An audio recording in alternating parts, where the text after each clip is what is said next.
नमस्कार, health OPD के सभी व्यूअर्स का एक बार फिर से स्वागत है। आज का जो विषय है हमारा कुछ हटकर है।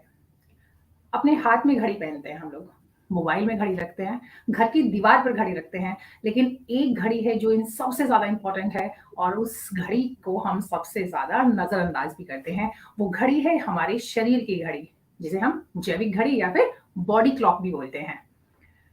इसी विषय पर हम लोग आज बात करेंगे और हमारे साथ बात करने के लिए हमारे साथ जुड़े हैं हेल्थ एक्सपर्ट विश्वरूप राय चौधरी जी। बहुत-बहुत स्वागत है आपका। थैंक यू, धन्यवाद। जी। चौधरी जी, सबसे पहला सवाल मेरा यही है कि जो हमारे शरीर में एक घड़ी है जिसको कि हम लोग बॉडी क्लॉक बोलते हैं या फिर सर्केडियन क्लॉक कहा जाता है, इसके बारे में बहुत कम जानकारी है लोगों को। कैसे काम करती है ये घड़ी? या हमारे बॉडी के हर ऑर्गन एंड रादर हर सेल में ये क्लॉक है, circadian clock, intrinsic circadian clock. एक तो वो जो बॉडी के अंदर की अलग अलग टाइम पे अलग अलग तरह के हार्मोन, अलग अलग तरह के केमिकल रिएक्शन का कितना कौन सा हार्मोन प्रोड्यूस होगा, ये पहले से ही फिक्स्ड है।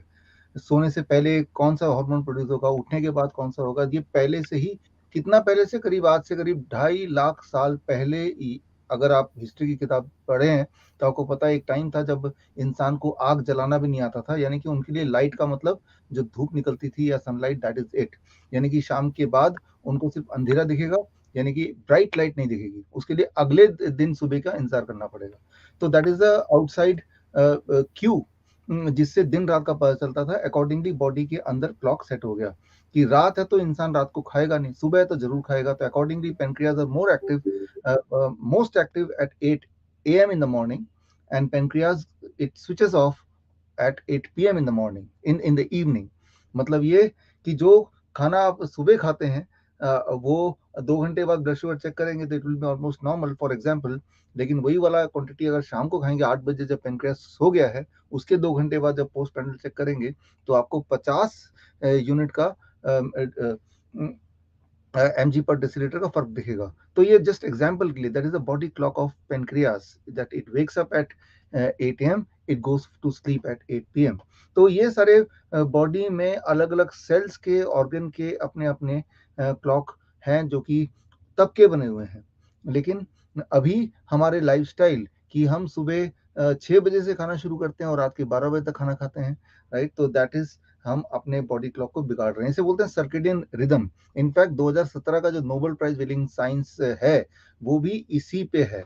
और उस नोबेल प्राइज विनिंग साइंस का कंक्लूजन अगर आप देखें तो कंक्लूजन ये है कि जितनी सारी बीमारियों का नाम आपने सुना है या जानते हैं, including cancer, heart disease etcetera, वो तभी होता है जब बॉडी का सर्केडियन क्लॉक बिगड़ जाता है। और अगर उसको ठीक करना है तो सर्केडियन क्लॉक को ठीक कर लें तो आपका बीमारी भी धीरे धीरे रिवर्स होने लगती है। मैं बात कर रहा हूँ 2017 का नोबेल प्राइज विनिंग साइंस। तो it is established that you have to correct your body clock and your disease will be reversed. एक छोटा सा एग्जांपल इसमें दे के समझाता हूँ।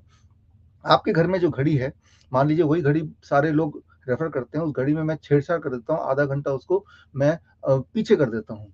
तो जाहिर सी बात है, घर के सारे लोग लेट होंगे, कोई ऑफिस के लिए लेट होगा, कोई स्कूल के लिए लेट होगा, कोई सिनेमा देखने जा रहे हैं वहां लेट होगा, हर एक को इफेक्ट करेगा, but in different way. Similarly जब हमारे बॉडी क्लॉक अगर बिगड़ जाती है तो उससे किसी को कैंसर होगा, किसी को हार्ट डिजीज होगा। तो that is what is called circadian rhythm. A new research which says if you set the circadian rhythm back, you can reverse the diseases. जी। माफ़ कीजिएगा, बीच में ही बहुत सारा यहाँ पे प्रॉब्लम था, मेरे अचानक से लाइट चली गई और मैं शायद मुझे नहीं पता कि आपको कितनी मेरी आवाज़ आ पा रही थी, कितनी नहीं आ रही थी। तो हाँ, आवाज अ, तो नहीं आ रही थी उस वक्त। यस यस, मेरी लेकिन तरफ से कोई आवाज़ नहीं आ रही थी? No no no.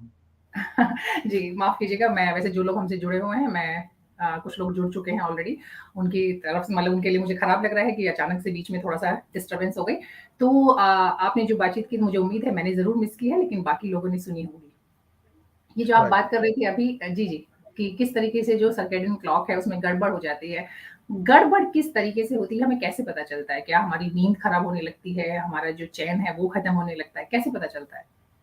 देखिए, आपके बॉडी में जो भी बदलाव आते हैं जिससे आपको डिस्कम्फर्ट जिसे बोलते हैं, जिसको सिम्टम बोलते हैं, तो जिसे डिजीज बोलते हैं, राइट। मान लो आपका ब्लड शुगर बढ़ने लगता है, डायबिटीज है, या आपका ब्लड प्रेशर बढ़ रहा है, या हार्ट डिजीज हो गया, या आप थके थके फील कर रहे हैं, या आपको रात को नींद ही नहीं आ रही, पूरे दिन आपको नींद आ रही है, थके हुए हैं, तो यानी कि आपका सर्केडियन रिदम बिगड़ा हुआ है।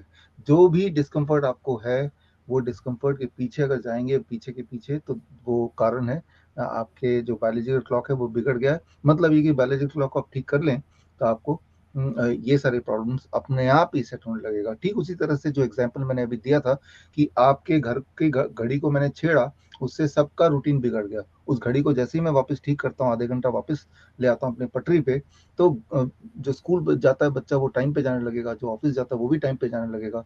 तो ठीक उसी तरह से जितनी सारी बीमारियां आपकी हैं, वो सारी बीमारियां जब डिस्कम्फर्ट से हम बीमारी को पहचानते हैं नॉर्मली, ठीक से दिखाई नहीं दे रहा तो ये एक बीमारी है। तो बिल्कुल। उसके पीछे the circadian clock of the eyes, right, उसके पीछे circadian clock of the heart and kidney if it is blood pressure, right. तो इस तरह से कैसे पता चलेगा? The answer is through the symptom you will know that आपके बॉडी क्लॉक बिगड़ा हुआ है। जी। ये जो बॉडी क्लॉक की आप बात कर रहे हैं, तो कौन-कौन सी गड़बड़ियाँ हो सकती है? वैसे तो ऑफ कोर्स पूरी बॉडी ही आपकी कहीं न कहीं उससे उसका इफ़ेक्ट होगा, लेकिन अगर हम लोग मेजरली बात करें तो कहाँ पर ज़्यादा असर करता है? कैंसर है, हार्ट डिजीज है, किडनी फेलियर है, जी। डायबिटीज है, हाँ, बाकी पार्किंसन, डिप्रेशन और राइट। कोई भी ऐसी दुनिया में बीमारी नहीं है जो इफेक्ट नहीं हो सकता। That is ultimately everything comes to circadian clock. मतलब हर चीज का निचोड़ जो निकाला है the 2017 Nobel prize winning science, वो यही कहता है कि जो भी बीमारियां हैं अगर आप उसको देखें, उसको ट्रैक करेंगे, तो एक ही चीज मिलेगी, आपके बॉडी का उस वाले ऑर्गन का सर्केडियन रिदम बिगड़ा हुआ है। जिस तरह से एक एग्जांपल देके समझाता हूँ, एक ऑर्केस्ट्रा है जहाँ पे अलग अलग म्यूजिक ऑर्गन्स लोग बजा रहे हैं, सारे लोग परफेक्ट बजा रहे हैं, लेकिन सब में आपस में कोऑर्डिनेशन नहीं है, तालमेल नहीं है, तो वो म्यूजिक नहीं लगेगा, वो एक नॉइज लगेगा। वो जो तालमेल है आपस में और वो जो रिदम में बजा रहे हैं, ये दोनों चीज जब होगा, only then it will be music to the ears. Similarly हमारे होल बॉडी का एक सर्केडियन क्लॉक है, और इंडिविजुअल ऑर्गन का सर्केडियन क्लॉक है। एक तो इंडिविजुअल ऑर्गन का एग्ज़ैक्टली सर्केडियन क्लॉक बिल्कुल रिदम में यही होना सवाल था चाहिए, मेरा। और एक सॉरी बॉडी ये का जो क्लॉक है वो भी रिदम में होना चाहिए। जब दोनों मैच बिल्कुल करेगा, हाँ, ये योर एक लाइफ सवाल है, इसके बीच will में इंटरप्ट कर रही हूँ। ये मेरा सवाल था जो आपने कहा कि हमारी पूरी बॉडी का एक सर्केडियन क्लॉक है और हर ऑर्गन का एक क्लॉक है, यहाँ तक कि हर एक सेल का भी क्लॉक है जो आपने शुरुआत में कहा था। तो मैं वही जस्ट चाह रही थी कि आप एक बार थोड़ा-सा और इसको क्लियर करें, क्योंकि मेरी जानकारी के अनुसार हमारे मस्तिष्क, हमारे दिमाग के एक हिस्से के अंदर एक बना होता है जिसको सर्केडियन क्लॉक कहा जाता है। तो ये हर सेल का अगर है या फिर हर पूरी बॉडी का है, कैसे अगर थोड़ा-सा और आप इसको डिटेल में बता पाएँगे?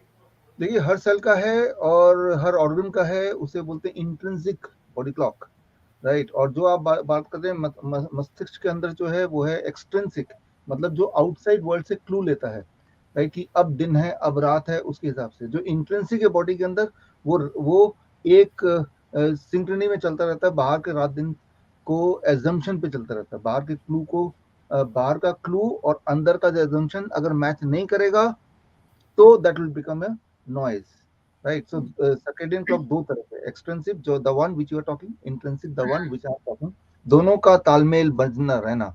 यूं मानिए दोनों को तालमेल के लिए वो जो ऑर्केस्ट्रा में एक म्यूजिक डायरेक्टर होता है जो हाथ से इशारे करता है, राइट, जो दोनों को बीच में बैलेंस करता है। तो हमारे बॉडी में भी दोनों को बैलेंस जब होता है, then it life become music. So these are the gaps. जी। अब हम आते हैं असली सवाल पर और वो ये है कि हम अपनी बॉडी क्लॉक है, सर्केडियन क्लॉक को कैसे फिट रख सकते हैं? हाँ, कैसे फिट रख सकते हैं? ये बहुत ही सिंपल है। और उसके लिए मैं कुछ एक स्टेप्स आपको बता देता हूँ जो आप अभी कर सकते हैं, जो लोग मुझे सुन रहे हैं। और आप देखेंगे जैसे ही करने लगेंगे, आपकी जो बीमारियां हैं, वो to start with blood sugar, to start with blood pressure, to start with body weight, to start with tumorous growth, ये धीरे धीरे रिसीड पीछे जाने लगेगा। तो स्टेप वन कि circadian clock is defined and controlled by the food which you eat. तो इसमें पहला स्टेप, टाइम को आपके हमारे समय को देखते हुए बहुत ही शॉर्ट में बता रहा हूँ, कि आप ये मानिए कि रोज आप 10 घंटे के ब्रैकेट में ही खाएंगे, बिटवीन 8 AM टू 6 PM। ये पेनक्रियास के सर्केडियन क्लॉक के हिसाब से आप खाएंगे कि 8 बजे से पहले नहीं खाएंगे और 6 बजे के, शाम के 6 बजे के बाद नहीं खाएंगे, क्योंकि 8 बजे टू 8 बजे पेनक्रियास सो जाता है। तो 6 बजे जो खाना खाएंगे, pancreas will work till 8 o'clock to digest, to absorb the sugar etcetera. तो एक ये rule which I call as time as medicine, सिर्फ दिमाग में, मैं ये बात नहीं कर रहा हूँ क्या खाना है कितना खाना है, मैं ये कुछ नहीं बोल रहा हूँ, मैं सिर्फ बोल रहा हूँ अपने टाइम को अगर आप ठीक कर लें, 8 AM टू 6 PM खाएंगे and 6 PM to next day 8 AM नहीं खाएंगे, इस एक नियम को अगर करेंगे विद इन 1 वीक, आपका ब्लड शुगर करीब 50 to 100, जो लोग डायबिटीज के पेशेंट हैं, it should reduce blood pressure 1 week में इट शुड टेपर डाउन। आपका बॉडी वेट 2-3 किलो कम होना चाहिए। जो लोग ओबीज हैं या बीएमआई जिनका मान लो 30 से ऊपर है, उनकी बात कर रहा हूँ। तो इस तरह से you will find just by, तो ये है इन तो फर्स्ट स्टेप। सेकंड स्टेप, जो मेंटल बीमारियां हैं, चाहे वो डिप्रेशन के मरीज हैं, इंसोम्निया के मरीज हैं, या डिमेंशिया के मरीज हैं, उनके लिए सुबह कम से कम 1 घंटा आपको 10,000 lux of light, 10,000 lux of light, जैसे इस कमरे में जो लाइट है ये अबाउट 100 लक्स ऑफ लाइट है।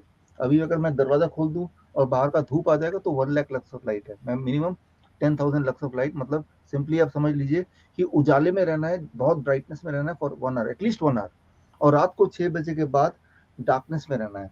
बहुत डार्क मतलब कैंडल लाइट हो या इससे ज्यादा और इल्यूमिनेशन ना हो, फेसबुक और व्हाट्सएप वो आंखों में स्क्रीन का ज्यादा इंट्रैक्शन ना हो। तो that is the second step. जैसे ही आप ये करेंगे, आपकी जो नींद है, आपके जो डिप्रेशन है, आपका जो इंसोम्निया है, इन सब में डिमेंशिया, इनमें भूलने की आदत, इन सब में एकदम से फर्क पड़ने लगेगा। दिन में too much of light, right, sunlight या आर्टिफिशियल लाइट जहाँ सन नहीं है, और रात में try to live in a darkness, right, that is second cue after food as circadian clock. फिलहाल ये 2 चेंज अगर करेंगे which you can do at the setting of your home. जो हम इसके अलावा जो चेंजेस है, अगर आप इस ट्रायंगल में देखें, सर्केडियन ट्रायंगल बोलते हैं, जिसमें हम living food and living water diet में चेंज करते हैं, which I call the DIP diet. आपके चैनल में पहले भी हमने इंक्लूड किया है, राइट, दैट की डाइट क्या लेना है। And then something called postural medicine, जो अक्सर हम अपने हॉस्पिटल में करते हैं, हॉस्पिटल सेटिंग में हो सकता है, या जीरो वोल्ट थेरेपी, ये भी हॉस्पिटल सेटिंग में हो सकता है। इनको छोड़िए, जो मैंने अभी तक बताया, अगर जो लोग मुझे सुन रहे हैं, if you can do these 2 changes, you will see बिल्कुल, सब्सटैंशियल हमारा हेल्थ। मकसद यही है कि ज़्यादा से ज़्यादा लोगों तक पहुँचे, तो जो चीज़ खुद कर सकते हैं उससे अच्छा कोई इलाज नहीं है। मतलब इलाज से मेरा मतलब है कि हाँ, दवाओं की बात नहीं कर रहे हैं, जो चीज़ें आप अपनी लाइफ़स्टाइल में, अपने रूटीन में, अपने फूड में जो तब्दीली कर सकते हैं, तो फिर शायद आपको किसी तरह के इलाज की ज़रूरत नहीं होगी। एक और चीज़ थी विश्रुप जी, जो मेरा मानना है कि क्योंकि बहुत सारे लोग हैं जो चाह कर भी इस तरह के रूटीन को फ़ॉलो नहीं कर पाते हैं, अपने ऑफ़िस के ड्यूटी आवर्स की वज़ह से, मजबूरी समझ लीजिए।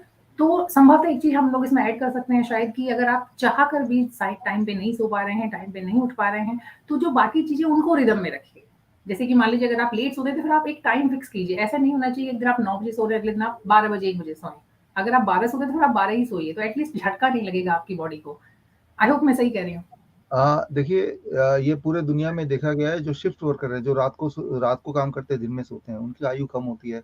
जनरल बिल्कुल। पॉपुलेशन एटलीस्ट ऑन एवरेज 10 साल कम होती है। तो ये हैजर्ड्स, ये these are called hazardous job, right. जो नाइट शिफ्ट, वो तो मजबूरी में उनको, उनका जॉब ही ये है। लेकिन हम में से जी, बहुत लोग ऐसे हैं जो रात को लेट इसलिए सोते हैं क्योंकि वो टीवी देखते रहते हैं, वो चैट करते रहते हैं, शौकिया। फेसबुक देखते रहते हैं, right. At least that is avoidable, right. तो हमारा जो बॉडी बना है वो इसी तरह से बना है कि रात को एक फिक्स टाइम पे सोना है। और सोने की बात भी कर रहे हैं, जो लोग मुझे सुनते हैं नॉर्मली वो 40 प्लस होते हैं। 40 से लेकर 60 के बीच में अगर आपकी एज है, तो the amount of sleep which you have to say in according to circadian clock, that is between 7 hour to 9 hours. 7 घंटे से कम अगर आप सो रहे हैं या 9 घंटे से ज्यादा सो रहे हैं, in both the cases you are breaking the law of circadian clock. तो जी, आप इसके बीच में अगर आपकी नींद है, तो मान लो you are very near to correcting the clock. जी, कुछ सवाल हैं हमारे पास जो हम फटाफट ले लेते हैं। ये पूछ रहे हैं, सुनील है, उन्होंने पूछा है कि दिन में कितने बजे खाना खाना चाहिए? तो वो तो आपने अभी बता दिया, इसका जवाब उन्हें मिल गया होगा। और एक और सवाल है, वो है कि स्किन प्रॉब्लम के लिए क्या करें? तो ये सर्केडियन क्लॉक से डायरेक्टली कनेक्टेड है नहीं, ये आप बेहतर बता सकते हैं। देखिए, skin is the organ which is farthest from the stomach. जो ऑर्गन स्टमक से ज्यादा दूर होता है, सबसे ज्यादा दूर होता है, उसको ज्यादा टाइम लगता है। और skin is a third kidney, right. तो स्किन प्रॉब्लम के लिए, स्किन की जो सर्केडियन रिदम को सेट करने के लिए व्हाट वी डू है, हॉट वाटर इमर्शन हम करते हैं, SWI बोलते हैं। 40 डिग्री टेम्परेचर पे हम पेशेंट को बिठाते हैं। नॉर्मली किडनी पेशेंट्स हैं जिनको स्किन के रास्ते we want the toxin should come out, right? But unfortunately, that for you, जो viewers में देख रहे हैं, that cannot be done at the setting of the home. But yes, if you do hot water immersion, that is at 40 degree. If your body is at water, that can reset the circadian clock of the skin, and that can lead to skin की disease को धीरे धीरे कम। But skin के case में have patience for about 6 to 9 months to see a great amount of recovery. जी, एक सवाल है कि इनका क्या व्यक्तिगत सवाल है, ये पूछ रहे हैं कि सोते हुए चक्कर आ रहे हैं, क्या करूँ? तो मुझे लगता नहीं है कि इसका जवाब देना यहाँ मुनासिब होगा। इसके लिए अपने जो भी हेल्थ एक्सपर्ट हैं, अगर आपसे मिलना चाहते तो आपसे या किसी डॉक्टर से, जिस भी विधा में ये चाहें उनसे कंसल्ट करें, बेहतर रहेगा। जी, विश्वरूप जी, बहुत ही अच्छा सेशन रहा है और मुझे लगता है कि जो लोग हमसे जुड़े हुए हैं, जो इस सेशन को देख रहे हैं, उनको कम से कम ये चीज़ ज़रूर समझ में आ गई होगी, एक छोटी-सी चीज़ करके अपना एक फिक्स टाइम पे खाना खा के, फिक्स टाइम पे सोकर, फिक्स टाइम पर उठकर हम अपनी ज़िंदगी को अच्छा बना सकते हैं, हेल्दी बना सकते हैं, बहुत सारी बीमारियों से बचे रह सकते हैं। बहुत-बहुत धन्यवाद देना चाहूँगी आपका हमसे जुड़ने के लिए और अपना वक़्त हमें देने के लिए। Thank you so much. Thank you Priyanka ji. नमस्कार, धन्यवाद।